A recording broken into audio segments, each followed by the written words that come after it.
আপনাদের নিশ্চয়ই মনে আছে যে মেজর ডালিম যে ভুয়ো, অর্থাৎ এই মুহূর্তে যার ছবি আপনারা এখানে দেখতে পাচ্ছেন, এই ব্যক্তি যে মেজর ডালিম নয় সেটা আমরা প্রমাণ করেছিলাম। 6ই জানুয়ারি আমরা প্রমাণ করেছিলাম যে এই মেজর ডালিম ভুয়ো।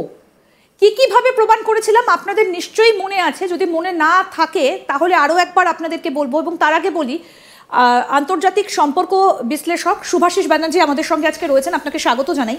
আমি এবং শুভাশিস দা এই বিষয়টা নিয়ে আলোচনা করেছিলাম যে ইনি আসল মেজর ডালিম নন, ইনি ভুয়ো।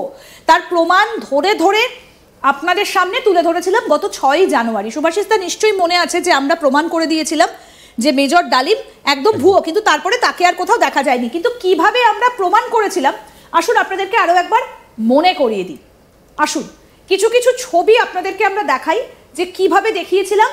প্রথম প্রমাণ ভুয়ো মেজর ডালিমের নাম চট্টগ্রামের মিনজানুল আরেফিন সিদ্দিকী, অর্থাৎ এই যে যাকে মেজর ডালিম হিসেবে তুলে ধরা হয়েছিল, রাদার বলা ভালো প্রজেক্ট করা হয়েছিল, তার আসল নাম মিনহাজুল আরেফিন সিদ্দিকী। ভুয়ো মেজর ডালিমের নাম, অর্থাৎ যাকে দেখা যাচ্ছে এই মুহূর্তে এবং যার পেজ আপনাদেরকে আমরা দেখাচ্ছি। দ্বিতীয়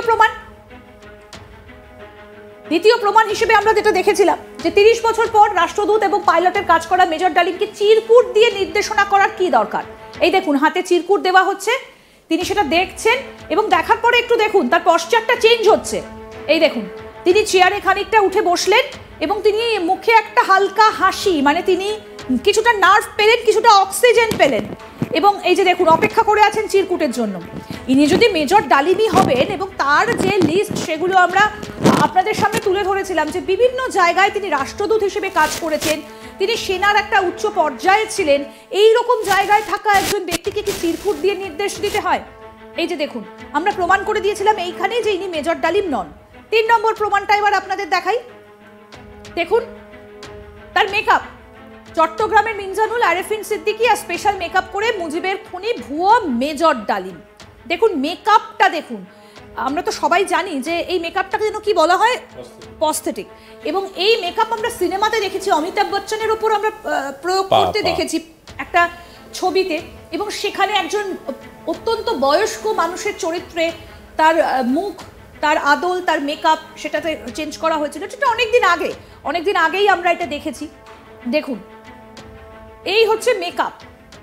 তারপর 4 নম্বর পয়েন্ট, কিভাবে আমরা প্রমাণ করেছিলাম যে ইনি একজন ভুয়ো ব্যক্তি। চোখের রেটিনা দিয়ে পরিচয় ধরা না পড়ার জন্য অন্যদিকে তাকিয়ে। আমরা সবাই জানি যে আই কন্ট্যাক্ট অর্থাৎ রেটিনা কিন্তু আপনার হয়ে কথা বলবে।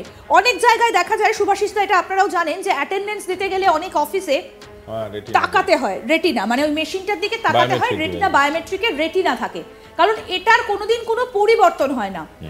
কারণ হচ্ছে রেটিনা আপনি জন্ম থেকে যেভাবে নিয়ে জন্মেছেন আপনার জীবনের শেষ দিন পর্যন্ত সেরকমই থাকবে। তাই টেলিপ্রম্পটার দেখে উনি পড়ছেন, ক্যামেরায় পড়ছেন না, গ্রিন স্ক্রিনের সামনে তিনি বসে রয়েছেন।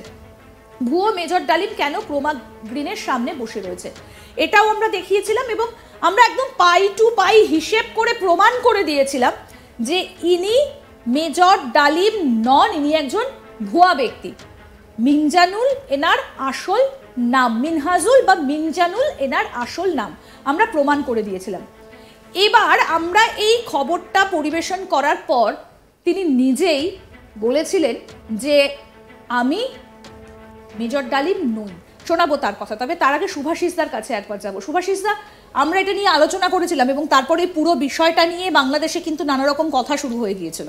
হ্যাঁ, এটা মানে প্রচণ্ড রকমভাবে আমাদের দুজনের অ্যানালাইসিস বাংলাদেশে চলেছে এবং বাংলাদেশের অনেক জায়গা থেকে আমার বন্ধুবান্ধবরাও বলেছে, মানে অ্যাকচুয়ালি কী জানো তো, সায়েন্টিফিক অ্যানালাইসিস তো সেখানে বোঝা যায়, মানে তুমি যতই লোকাও, তুমি যতই প্র্যাকটিস করো, there are so many kinds of shades and layers, তো এইগুলোতে বোঝা যায়। আর ভারতবর্ষের টেকনোলজি, ভারতবর্ষের মাথা, ভারতবর্ষের মানুষজনের আজকে এতটা অ্যাডভান্স স্টেজে আছে না, আমাদের সাধারণত মানে সূর্যকুমারের ক্যাচ নিয়ে বিতর্ক তৈরি করে সময় নষ্ট করার মতো টেকনোলজিক্যাল সময় নেই আমাদের। আমরা এখন চাঁদে পৌঁছে গেছি, মার্সে পৌঁছে গেছি, আমরা আগামী পৃথিবী তৈরি করার কথা ভাবছি। সুতরাং আমাদের কাছে টেকনোলজি ব্যাপারটা আজকে ধমনীতে বয়ে, তো আমাদের বাচ্চারাও বোঝে আছে আজকে বহু জিনিস যেটা অনেক দেশ বুঝতে পারে না, কোনো দেশের নাম নিচ্ছি না, এবং আমি এটাকে বলবো it's a kind of A technological try which is not bad, it's a good try, but এই ক্ষেত্রে না করে অন্য ব্যাপারে করলে হয়তো আমরা পার্টিসিপেট করে অনেক সাহায্য করতে পারতাম, কিন্তু এই ক্ষেত্রে করেছে বলে আমাদের ধরাটাই একমাত্র কাজ হয়ে দাঁড়ালো। মিনজানুল আরেফিল সিদ্দিকী তিনি এবার চাপে পড়ে বলছেন যে না আমি মেজর ডালিম নই, কি বলেছেন শুনুন।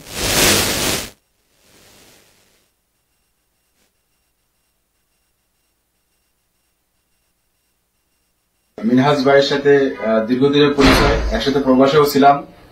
সবাই যেটা ভুল বুঝতেছে যে উনি মেজর ডালিম, আসলে উনি মেজর ডালিম না। আর উনি সাদা মনের একজন মানুষ, ভালো মানুষ। আসলে ওনার বিরুদ্ধে যে অপপ্রচার চলতেছে এটা আসলে কোনো যুক্তিযুক্ত বা কোনো ভালো কোনো কিছু না। ভালো থাকবেন সবাই। মিনহাজ ভাইয়ের সাথে দীর্ঘদিনের পরিচয়, একসাথে প্রবাসেও ছিলাম। সবাই যেটা ভুল বুঝতেছে যে উনি মেজর ডালিম, আসলে উনি মেজর ডালিম না। আর উনি সাদা মনের একজন মানুষ, ভালো মানুষ।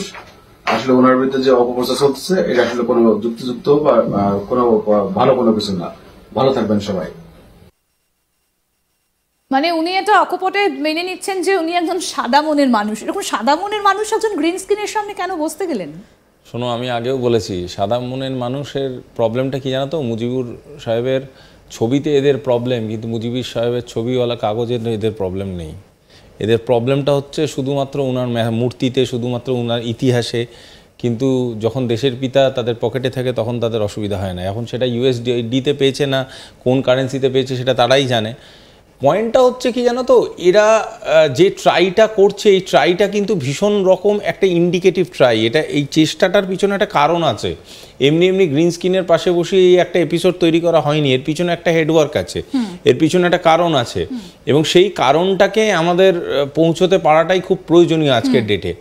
আর এই ধরনের শিশুসুলভ কাজকর্ম যেগুলো ওনারা এই ভিডিওটায় প্রথম দিন করেছিল, যেটা আমরা দুজনেই ছিলাম প্রথম দিন, যেটা আমরা ধরতে সুবিধা হয়েছিল, এই চোখ দিয়ে তাকানো, টেলিপ্রম্পটার পড়া, হাতে কাগজে ব্রিফিং নেওয়া, যে লোক ডিপ্লোমেসির লোক বা যে লোক হার্ডকোর ডিপ্লোমেসি নিয়ে কাজ করেছে সে খুব ব্রিফড জোনে কাজ করে, টু বি অনেস্ট। মানে কোনো দিন দেখবে না কোনো ডিপ্লোম্যাটিক মিটিং চলার সময় কেউ কানে কানে এসে কিছু বলে যায় বা কেউ একটা চিরকুট পাস করিয়ে যায়, বিকজ এভরি স্মল চিরকুটে ডিপ্লোমেসি হয় না।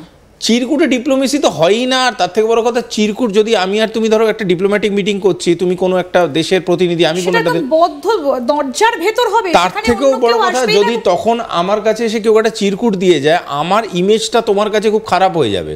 This is all about international imaging, সেটা খুব খারাপ হয়ে যায়। মানে সেই জিনিসটা কখনোই কোনো মানে রেসপন্সিবল দেশ এই ধরনের প্র্যাকটিস করেই না।